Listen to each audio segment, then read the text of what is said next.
ಭಾರತ ವರ್ಷ ಅಂತ ಕರೀತೇವೆ. ಆ ಭಾರತ ವರ್ಷ ಅಂತ ಇಡೀ ಭೂಮಿಯನ್ನು ಹೊತ್ತವನು ಕೂರ್ಮರೂಪಿಯಾದಂತಹ ಪರಮಾತ್ಮ ಎಂಬುದನ್ನು ಹೇಳಿ, ಅದರಲ್ಲಿರುವಂತಹ ಜಂಬೂದ್ವೀಪದಲ್ಲಿ ಪುನಃ 9 ವರ್ಷಗಳು, ಅದಕ್ಕೆ ಬರುವಂತಹ ಕಾರಣಗಳು, ಆ ಹೆಸರುಗಳೆಲ್ಲ ಬರುವುದಕ್ಕೆ ಕಾರಣ, ಇದು ನೈಜವಾದಂತಹ ಈ ವರ್ಷ ಭಾರತ ವರ್ಷ, ಅದು ಕರ್ಮಭೂಮಿ ಎಂಬುದನ್ನು ವಿಶೇಷವಾಗಿ ಒತ್ತಿ ಹೇಳ್ತಾರೆ. ಇಲ್ಲಿ ಹರಿದು ಬರುವಂಥ ಅನೇಕ ಬಗೆಯ ನದಿಗಳ ಬಗ್ಗೆಲ್ಲ ಉಂಟು, ಊರುಗಳ ಬಗ್ಗೆಲ್ಲ ಉಂಟು, ಎಲ್ಲೆಲ್ಲಿ ಯಾವ ಯಾವ ನದಿಗಳು ಯಾವ ಭಾಗದಲ್ಲಿ ಹರಿದು ಬರ್ತಾವೆ ಎಂಬುದನ್ನು ನೆನಪು ಕೊಡ್ತಾ ಹೇಳ್ತಾರೆ. ಮಾರ್ಕಂಡೇಯರಲ್ಲಿ ಕೇಳ್ತಾರೆ ಅವರು, ಭಾರತ ವರ್ಷದ ಬಗ್ಗೆ ಹೇಳಿದ್ದೀರಿ, ಸರೋವರ ಸರಿತ್ತುಗಳು, ಪರ್ವತಗಳು, ದೇಶಗಳು, ಪ್ರದೇಶಗಳು, ಯಾರ್ಯಾರು ಇರ್ತಾರೆ ಹೇಗೆ ಅಂತ. ಅದೇ ರೀತಿ ಭಗವನ್ ನಾರಾಯಣ ಭಾರತದ ಇಲ್ಲಿ ಕಿಂತು ಕೂರ್ಮಸ್ತ್ವಯಾ ಪೂರ್ವಂ ಭಾರತೇ ಭಗವಾನ್ ಹರಿ ಕಥಿತಸ್ತಸ್ಯ ಸಂಸ್ಥಾನಂ ಶ್ರೋತುಮಿಚ್ಛಾಮಿ ಶೇಷತಃ. ಯಾಕೆಂದರೆ ಆಧಾರ ಶಕ್ತಿ ನಮಃ ಮೂಲ. ಸಾಮಾನ್ಯ ನಾವು ಪೀಠ ಪೂಜೆ ಮಾಡುವಾಗ ಕೆಳಗಿಂದ ಮೇಲಕ್ಕೆ ಬರುವುದಾದರೆ ಅಲ್ಲಿ ವರಾಹನ ಮೇಲೆ ದೇವರ ಕೂರ್ಮರೂಪ, ಅದರ ಮೇಲೆ ವಾಯುಕೂರ್ಮ, ಆನಂತರದಲ್ಲಿ ಮೇಲೆ ಒಂದೊಂದೇ ಬರ್ತದೆ, ಯಾವುದು ಶೇಷ, ಭೂಮಿ, ಹೀಗೆ ಒಂದು ಮೇಲೆ ಮೇಲೆ ಮೇಲೆ ಬಂತು. ಭಗವಂತನ ಕೂರ್ಮರೂಪ, ವಾಯುದೇವರ ಕೂರ್ಮರೂಪ, ಅದರ ಅಡಿಯಲ್ಲಿರುವಂಥದ್ದು ದೇವರ ವರಾಹ ರೂಪ, ಇಡೀ ಎಲ್ಲವನ್ನು ಧಾರಣೆ ಮಾಡಿದ್ದು ಕೂರ್ಮರೂಪಿ ಜನಾರ್ದನ. ಅವನೇನು ಮಾಡ್ತಾನಂತಂದರೆ, ಅದರಲ್ಲಿ ಧಾರಣೆ ಮಾಡಿದ್ದು ಮಾತ್ರ ಅಲ್ಲ, ಶುಭಾಶುಭಂ ಮನುಷ್ಯಾಣಾಂ ವ್ಯಜ್ಯತೆ ಚ ತತಃಕಥಂ. ನಾವು ಮಾಡಿದ ಶುಭಾಶುಭ ಕರ್ಮಗಳೇನಿಟ್ಟು ಅದನ್ನು ಅವನು ವಿಭಾಗ ಮಾಡಿ ನಮಗೆ, ಅವನಲ್ಲಿ ಪ್ರಾರ್ಥಿಸಿದರೆ ವಿಭಾಗ ಮಾಡಿ ನಮಗೆ ಸುಖವನ್ನು, ಶುಭ ಕರ್ಮದ ಫಲವನ್ನು ಅನುಭವಿಸುವಂತೆ ಮಾಡ್ತಾನೆ, ಅಶುಭ ಕರ್ಮದ ಫಲವನ್ನು ಕ್ಷಯ ಮಾಡ್ತಾನೆ ಎಂಬುದರ ಬಗ್ಗೆ ವಿವರಣೆಯನ್ನು ಕೊಡ್ತಾ,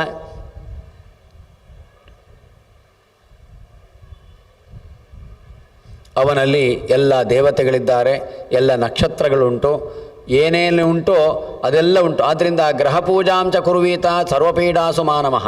ಏನಾದರೂ ನಮಗೆ ಪೀಡೆ ಬರ್ತದೆ ಅಂತಿದ್ರೆ ಗ್ರಹ ಪೂಜೆ ಮಾಡಬೇಕು, ಆವಾಗ ಎಲ್ಲ ದೋಷಗಳು ಪರಿಹಾರವಾಗ್ತದೆ. ಪ್ರಯತಾನ ಮನುಷ್ಯಾಣಾಂ ಗ್ರಹರ್ಕ್ಷೋತ್ಥಾನ್ಯಶೇಷತಃ. ಈ ಕೂರ್ಮ ಇದ್ದಾನಲ್ವಾ, ನಾನು ಹೇಳಿದಂತಹ ಕೂರ್ಮ, ಅವನು ಇಡೀ ಭಾರತ ವರ್ಷವನ್ನು ಆ ಕ್ರಮದಲ್ಲಿ ಧಾರಣೆ ಮಾಡ್ತಾ, ಅವನು ನಾರಾಯಣ ಅಚಿಂತ್ಯಾತ್ಮ, ಯತ್ರ ಸರ್ವಂ ಪ್ರತಿಷ್ಠಿತಂ, ಅವನಲ್ಲೇ ಎಲ್ಲ ಇರುವಂಥದ್ದೆಲ್ಲ. ಅತ್ರ ದೇವಾಃ ಸ್ಥಿತಾ ಸರ್ವೇ ಪ್ರತಿ ನಕ್ಷತ್ರ ಸಂಶಯಾಃ. ನಕ್ಷತ್ರ ದೇವತೆಗಳು, ರಾಶಿಗಳ ದೇವತೆಗಳು, ಕಾಲದೇವತೆಗಳು ಪ್ರತಿಯೊಬ್ಬರು ಕೂಡ ಅವರನ್ನು ಆಶ್ರಯಿಸಿಕೊಂಡಿದ್ದಾರೆ. ಆದ್ದರಿಂದ ಎಲ್ಲೆಲ್ಲಿ ಯಾರ್ಯಾರಿದ್ದಾರೆ ಅಂತ ಎಂಬುದನ್ನು ಹೇಳ್ತಾರೆ. ಮಧ್ಯದಲ್ಲಿ ಅಗ್ನಿ, ಪೃಥ್ವಿ, ಸೋಮ ಎಂಬಂತಹ ಇವರು, ಸುತ್ತಲೂ ಕೂಡ ಅದರಲ್ಲಿ ಮೇಷಾದಿಗಳು 3 ಸಂಚಾರ ಮಾಡ್ತಾರೆ. ಹೀಗೆ ಇದರಲ್ಲಿ ಆ ಭೂಮಂಡಲ ಸಂಸ್ಥಾನದ ಬಗ್ಗೆ, ಖಗೋಳದ ಬಗ್ಗೆ ವಿವರಣೆಯನ್ನು ಕೊಡ್ತಾ ಮಾರ್ಕಂಡೇಯರು ಕೇಳ್ತಾರೆ, ಭಾರತ ವರ್ಷದಲ್ಲಿ ಹೀಗೆ ಕಾಲಗಳೊಂದು ಕ್ರಮ ಆದರೆ ಇನ್ನೊಂದು ಕ್ರಮ, ಕೃತ, ತ್ರೇತ, ದ್ವಾಪರ ಅಂತ ಅಂದುಕೊಂಡು ಯುಗಗಳು, ಯುಗ ಚತುಷ್ಟಯಗಳು, ಅವುಗಳ ಮೂಲಕವಾಗಿ ಕಾಲಕ್ರಮದಲ್ಲಿ ಬರುವಂತಹ ಇರುವಂತಹ ಯಾವ ಕುಲ ಪರ್ವತಗಳು, ಇನ್ನಿತರ ಪರ್ವತಗಳು ಬೇಕಾದಷ್ಟೆಲ್ಲ ಉಂಟು. ವರ್ಷಗಳ ಬಗ್ಗೆ ಹೇಳ್ತಾ ಬರ್ತಾರೆ. ಕಿಂಪುರುಷ ವರ್ಷ, ಕುರುವರ್ಷ, ಅದರಲ್ಲಿರುವವರಿಗೆ ಎಷ್ಟೆಷ್ಟು ವರ್ಷ ಆಯುಷ್ಯಗಳು ಎಂಬುದನ್ನು ಹೇಳ್ತಾರೆ. ಅನಂತರದಲ್ಲಿ ಮಾರ್ಕಂಡೇಯರು ಮನ್ವಂತರಗಳ ಬಗ್ಗೆ ಅದರ ಅವಧಿಯನ್ನು ಹೇಳಿ ಆಯಿತು. ಕ್ರೌಷ್ಟಿಗಳು ಕೇಳ್ತಾರೆ, ಮನ್ವಂತರಗಳು ಅದರ ಬಗ್ಗೆ ಹೇಳಬೇಕು ಅಂತ ಕೇಳುವಾಗ, ಸರಿ, ಹಿಂದಕ್ಕೆ ಸ್ವಯಂಭುವ ಮನ್ವಂತರ ಅದರ ಬಗ್ಗೆ ಹೇಳಿ ಆಯಿತು. ಮೊದಲಿದ್ದು ಸ್ವಯಂಭುವ ಮನ್ವಂತರ, ಅನಂತರದಲ್ಲಿ ಸ್ವಾರೋಚಿಷ ಮನ್ವಂತರ, ಹೀಗೆ ಒಂದೊಂದನ್ನು ಹೇಳ್ತಾ ಬರುವಾಗ ಈ ಸ್ವಾರೋಚಿಷ ಮನ್ವಂತರದಲ್ಲಿ ಒಬ್ಬ ಬ್ರಾಹ್ಮಣ ರೂಪದಿಂದ ಅಶ್ವಿನಿ ದೇವತೆಗಳಂತಿದ್ದಾನೆ. ಅವನು ವರುಣ ಎಂಬಂತಹ ನದಿಯ ತಟದಲ್ಲಿ ಇದ್ದಾನೆ. ಅವನು ಅತ್ಯಂತ ಮೃದು ಸ್ವಭಾವ, ಸದಾಚಾರ ಸಂಪನ್ನ, ವೇದಾಂಗ ಪಾರಂಗತ, ಸದಾಕಾಲದ ಅತಿಥಿಗಳಿಗೆ ಪ್ರಿಯನಾದವ. ರಾತ್ರಿ ಯಾರಾದರೂ ಆಶ್ರಯ ಕೇಳಿ ಬಂದರೆ ಅವರಿಗೆ ಆಶ್ರಯ ಕೊಡ್ತಾ ಇದ್ದ. ಅವನಿಗೆ ಒಮ್ಮೆ ಆಸೆ ಉಂಟಾಯಿತು, ನಾನೊಮ್ಮೆ ಇಡೀ ಭೂಮಿಯನ್ನು ನೋಡಿ ಬರಬೇಕು ಅಂತ ಆಸೆ ಉಂಟಾಯಿತು. ಅಂದರೆ ಭಗವಂತ ಸೃಷ್ಟಿಸಿದ್ದಾನೆ, ಆ ಭಗವಂತನ ಸೃಷ್ಟಿಯಲ್ಲಿ ಎಷ್ಟು ವೈವಿಧ್ಯ ಉಂಟು, ಹೇಗೆಲ್ಲ ಒಂದು ಸೃಷ್ಟಿ ಮಾಡಿದ್ದಾನೆ ದೇವರು, ನೋಡಬೇಕು ಅಂತ ಅವನಿಗೊಂದು ಅಪೇಕ್ಷೆ ಆಯಿತು, ನೋಡಬೇಕು ಅಂತ. ಆ ಸಂದರ್ಭದಲ್ಲಿ ಅವನ ಮನೆಗೆ ಒಬ್ಬರು ಅತಿಥಿಗಳು ಬಂದರು. ಅಥಾಗತೋ ಅತಿಥಿ ಕಶ್ಚಿತ್ ಕದಾಚಿತ್ ತಸ್ಯ ವೇಶ್ಮನಿ. ಅವರು ಏನು ಅಂತಂದರೆ ಅವರಿಗೆ ನಾನಾ ಔಷಧಿಗಳ ಪ್ರಭಾವ ಎಲ್ಲ ಗೊತ್ತಿತ್ತು ಅವರಿಗೆ. ಯಾವ ಔಷಧಿಯಿಂದ ಏನಾಗ್ತದೆ, ಹೇಗಿರ್ತದೆ, ಅದನ್ನೇನು ಮಾಡಬೇಕು ಅಂತ. ಮಾತ್ರವಲ್ಲದೆ ಮಂತ್ರವಿದ್ಯೆಯಲ್ಲಿ ಕೂಡ ಅತ್ಯಂತ ಪರಿಣತನ ವೈಶಾರಥ್ಯವನ್ನು ಪಡ್ಕೊಂಡವರು. ಆವಾಗ ಅವರಲ್ಲಿ ಇವನು ಕೇಳ್ತಾನೆ, ನನಗೂ ಕೂಡ ಸ್ವಲ್ಪ ಹೇಳಿ. ತಸ್ಯಾಚಖ್ಯವು ಸದೇಶಾಂಚ ರಮ್ಯಾಣಿ ನಗರಾಣಿ ಚ. ಅವರು ಬಂದವರು ಹೇಳ್ತಾರೆ ಅಲ್ಲಿ ಹಾಗುಂಟು ಇಲ್ಲಿ ಹೀಗುಂಟು ಅಂತ. ಸರಿ, ಹಾಗಿದ್ದರೆ ನದಿ, ವನಗಳು, ಶೈಲಗಳು, ಪಟ್ಟಣಗಳು ಅದನ್ನೆಲ್ಲ ಕೇಳಿ ಅವನಿಗೆ ಆಶ್ಚರ್ಯ ಆಯಿತು, ಇಷ್ಟೆಲ್ಲ ಉಂಟಾ ಅಂತ. ಯಾಕೆಂದರೆ ಆವಾಗ ವಿಮಾನ ಇಂಥದ್ದೆಲ್ಲ ಇರಲಿಲ್ಲ, ಹೋಗಲಿಕ್ಕೆ ಬರಲಿಕ್ಕೆಲ್ಲ ಗಾಡಿಗಳು, ರೈಲುಗಳು ಮತ್ತೊಂದೆಲ್ಲ ಇರಲಿಲ್ಲ. ಅಂತಹ ಸಮಯ ಅದು. ಅನೇಕ ದೇಶ ದರ್ಶಿತ್ವೇನ ಅತಿಶ್ರಮ ಸಮನ್ವಿತ. ಅದು ನಾನು ಅದನ್ನೆಲ್ಲ ತಿರುಗಿ ಬಂದಿದ್ದೇನೆ, ಆದ್ದರಿಂದ ತುಂಬ ಆಯಾಸವಾಗಿದೆ. ನೀನು ತೊಂದರೆ ಇಲ್ಲ, ಯಾಕೆ ನೀನು ನನ್ನಂತೆ ವೃದ್ಧನೂ ಅಲ್ಲ, ನೀನು ತುಂಬ ನಡೆದೂ ಇಲ್ಲ, ನನಗೆ ನಡೆದು ಆಯಾಸವಾಗಿದೆ ಅಂತ ಹೇಳಿದವಾಗ ಈ ಬ್ರಾಹ್ಮಣ ಹೇಳ್ತಾನೆ, ಅಲ್ಲ ನೀವು ಅಲ್ಪ ಕಾಲದಲ್ಲಿ ಇಡೀ ಭೂಮಿಯನ್ನು ಹೇಗೆ ಸಂಚಾರ ಮಾಡಿದಿರಿ ಅಂತ ಕೇಳ್ತಾನೆ. ಬ್ರಾಹ್ಮಣ ಹೇಳ್ತಾನೆ, ಇಲ್ಲ ಅದು ಮಂತ್ರ ಮತ್ತು ಔಷಧಿಯ ಪ್ರಭಾವದಿಂದ ನನಗೆ ಅದು ಏನು ಆಯಾಸ ಆಗುವುದಿಲ್ಲ, ಹೋಗ್ತಾನೆ ಇರ್ತಾನೆ, ಹೋಗ್ತಾನೆ ಇರ್ತಾನೆ. ಅದರಿಂದಾಗಿ ನಾನು ಅರ್ಧ ದಿವಸದಲ್ಲಿ 1000 ಯೋಜನ ದೂರ ಹೋಗಬಲ್ಲೆ. ಮಂತ್ರದ ಪ್ರಭಾವ ಮತ್ತು ಔಷಧಿಯ ಪ್ರಭಾವ ಅಂತ ಮಾರ್ಕಂಡ ಹೇಳ್ತಾರೆ. ಅದನ್ನು ಕೇಳಿವಾಗ ಇವನಿಗೆ ಆಶ್ಚರ್ಯ ಆಯ್ತಂತೆ. ಹೌದಾ, ಹಾಗೆ ನನಗೂ ಕೂಡ ಅಂಥದ್ದು ಕೊಡ್ತೀರಾ ನೀವು? ಏನದು ನನಗೆ ಹೇಳಿಕೊಡ್ತೀರಾ ಅಂತ. ನನಗೂ ನೋಡಬೇಕು ಅಂತುಂಟ ಭೂಮಿ, ಕೊಡ್ತೀರಾ ಅಂತ. ಆಯಿತು ಅಂತಂದರು. ಸರಿ ಅಂತಂದುಕೊಂಡು ಔಷಧಿಯನ್ನು ಅವನ ಪಾದದ ಅಡಿಗೆ ಪೂರ್ತಿ ಲೇಪಿಸಿದರು.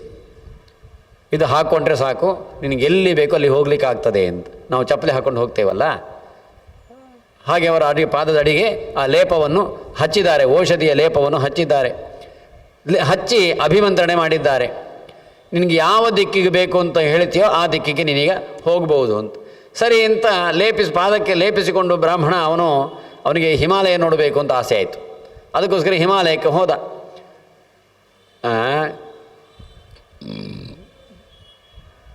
ಸರಿ ನಾನು ಬರ್ತೇನೆ ಅಂತ ಅಂದುಕೊಂಡೆ, ಇನ್ನು ಅರ್ಧ ದಿವಸದಲ್ಲಿ ನಾನು ಬರ್ತೇನೆ ಅಂತ ಅಂದುಕೊಂಡು ಅಲ್ಲಿಗೆ ಹೋದ.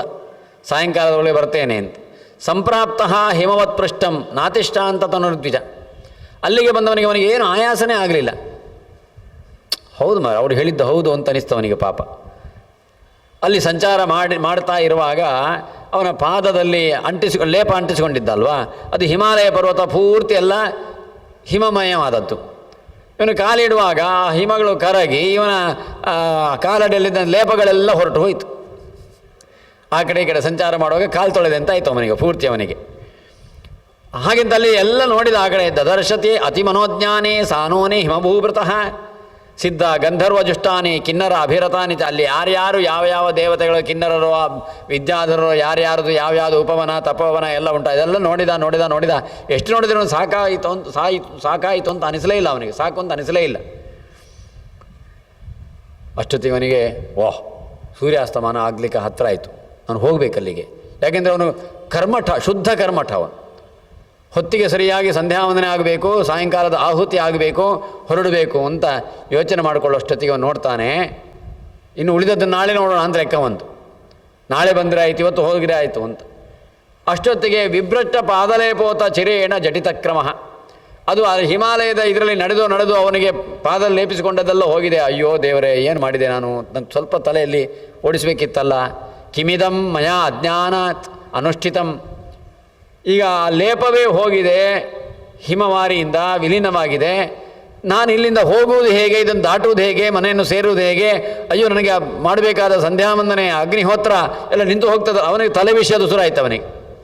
ಏನು ಮಾಡಬೇಕಪ್ಪ ಅಂತ ಪ್ರಯಾಸ್ಯಾಮಿ ಕ್ರಿಯಾಹನ್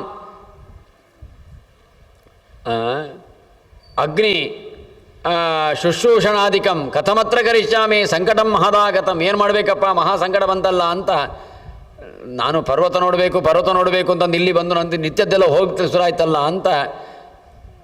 ಸಕ್ತದೃಷ್ಟಿರಹಂ ತೃಪ್ತಿಂ ನಯಾಸ್ಯ ಅಬ್ಧ ಶತೈರಪಿ. ಅಲ್ಲಿ ಅವನಿಗೆ ಕಿನ್ನರರ ಆಲಾಪಗಳು, ಸಂಲಾಪಗಳು, ಸಂಗೀತಗಳು ಎಲ್ಲ ಕೇಳಿಸ್ತಾ ಉಂಟು. ಆದರೂ ಕೂಡ ಅವನ ಮನಸ್ಸು ಅಲ್ಲಿ ಹಿಮಾಲಯದಲ್ಲಿದ್ದಾನೆ. ಆದರೆ ಮನೆಗೆ ಹೋಗಬೇಕು, ಉಪಾಸನ ಆಗಬೇಕು, ಹೊತ್ತಾಯಿತು ಎಂಬುದೇ ಅವನ ತಲೆಯಲ್ಲಿ ಕೂತಿದೆ. ಸ ಏವಂ ಚಿಂತೆಯನ್ ವಿಪ್ರಹ ಬಭ್ರಾಮಚ ಹಿಮಾಚಲೆ. ಅದನ್ನು ಯೋಚನೆ ಮಾಡ್ತಾ ಮಾಡ್ತಾ ತಿರುಗ್ತಾ ಇದ್ದಾನೆ, ಹೋಗ್ಲಿಕ್ಕಾಗ್ತಾ ಇಲ್ಲ. ಯಾಕೆಂದರೆ ಭ್ರಷ್ಟ ಪಾದೌಷಧಿ ಬಲಹ ವೈಕ್ಲವಂ ಪರಮಂ ಗತಃ. ಅಷ್ಟೊತ್ತಿಗೆ ಅವನನ್ನು ಒಬ್ಬಳು ವರೂಥಿನಿ ಎಂಬಂತಹ ಅಪ್ಸರ ಸ್ತ್ರೀ, ಅತ್ಯಂತ ರೂಪವತಿ, ನೋಡ್ತಾಳೆ. ಅವಳಿಗೆ ಆ ಬ್ರಾಹ್ಮಣನ ನೋಡಿದ ತಕ್ಷಣದಲ್ಲೇ ಅನುರಾಗ ಹುಟ್ಟಿದೆ. ಇವನು ಯಾರಪ್ಪ, ನೋಡಲಿಕ್ಕೆ ಎಷ್ಟು ಚೆಂದ ಇದ್ದಾನೆ, ನನ್ನ ಜನ್ಮ ಸಫಲವಾಯಿತು, ನಾನಿವತ್ತು ಇಲ್ಲಿಗೆ ಬಂದದ್ದು ಸರಿಯಾಯಿತು, ನನಗೆ ಸಿಕ್ಕಿದೆ ಅವನು. ಅಹೋಸ್ಯ ರೂಪಂ ಮಾಧುರ್ಯಂ ಅಹೋಸ್ಯ ಲಲಿತಾಗತಿ. ಎಷ್ಟು ಚೆನ್ನಾಗಿದ್ದಾನೆ, ಎಷ್ಟು ನಡೀತಾ ಇದ್ದಾನೆ, ಎಷ್ಟು ರೂಪವಂತ, ಎಷ್ಟು ಗಾಂಭೀರ್ಯ, ಏನು ದೃಷ್ಟಿಯಲ್ಲಿ ಏನೊಂದು ಗಾಂಭೀರ್ಯ. ಹೀಗೆಲ್ಲ ಅವಳು ಯೋಚನೆ ಮಾಡ್ತಾ ಮಾಡ್ತಾ ಇವನು ಯಾರು, ದೇವತೆಯೋ, ದೈತ್ಯನೋ, ಸಿದ್ಧನೋ, ಗಂಧರ್ವನೋ, ಪನ್ನಗನೋ, ಏನೇ ಇರಲಿ, ಇನ್ನು ಇವನಷ್ಟು ಒಳ್ಳೆಯ ರೂಪವಂತ ಇನ್ನೊಬ್ಬ ಇಲ್ಲ ಅಂತ ಅಂದುಕೊಂಡು ಏನಿದ್ರು ಅವನಲ್ಲಿ ನನಗೆ ಅನುರಾಗ ಹುಟ್ಟಿದೆ, ಅದಕ್ಕೋಸ್ಕರ ಅವನ ಬಳಿಗೆ ಹೋಗ್ತೇನೆ ಅಂತ ಅವನ ಬಳಿಗೆ ಬರ್ತಾಳೆ.